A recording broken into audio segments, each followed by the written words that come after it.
Sikap pemerintah tiba-tiba berbalik arah terkait kelanjutan proyek kereta cepat Jakarta-Bandung. Atas alasan pandemi COVID-19, Presiden Jokowi merestui penggunaan APBN untuk membiayai kereta cepat Jakarta-Bandung.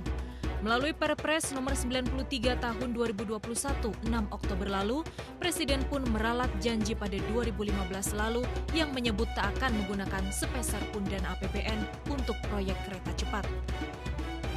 Dalam kebijakan terbaru, dana APBN nantinya mengalir dalam bentuk penyertaan modal negara kepada pimpinan konsorsium. Sementara total proyek diperkirakan mencapai 114 triliun rupiah atau membengkak dari estimasi sebelumnya 86 triliun rupiah. Pemerintah juga mengganti pimpinan konsorsium proyek dari semula PT Wijaya Karya menjadi PT Kereta Api Indonesia. Jalur pembangunan kereta cepat juga diubah dari semula Jakarta Walini Bandung menjadi Jakarta Padalarang Bandung. Presiden juga menunjuk Menko Maritim dan Investasi Luhut Binsar Panjaitan menjadi pimpinan Komite Percepatan Proyek. Tak lama setelah aturan tersebut diumumkan, kritik pun mulai membanjir. Center for Indonesia Strategic Action atau CISA menilai kebijakan Presiden kontraproduktif. Berarti ada dua pihak yang harus bertanggung jawab penuh terhadap kemandekan proyek strategis ini. Yang pertama adalah BUMN, yang kedua adalah mitra strategis yaitu Republik Rakyat Tiongkok atau Cina. Nah, jika dari sisi BUMN adalah kita harus melihat apakah ini ada kecenderungan indikasi dugaan korupsi atau konflik kepentingan lainnya. Di sini ini adalah Cina.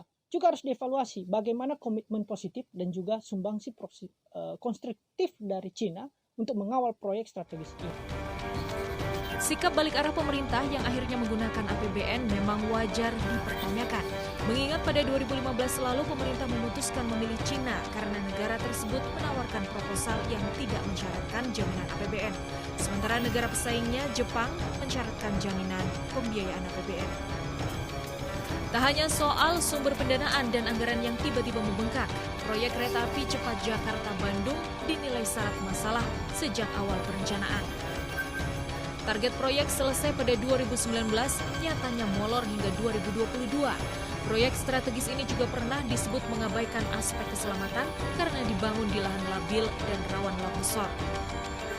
Sejumlah pihak pun kini mendesak pemerintah melakukan audit menyeluruh terhadap proyek kereta cepat Jakarta-Bandung sebelum benar-benar menggelontorkan dana triliunan rupiah untuk proyek tersebut.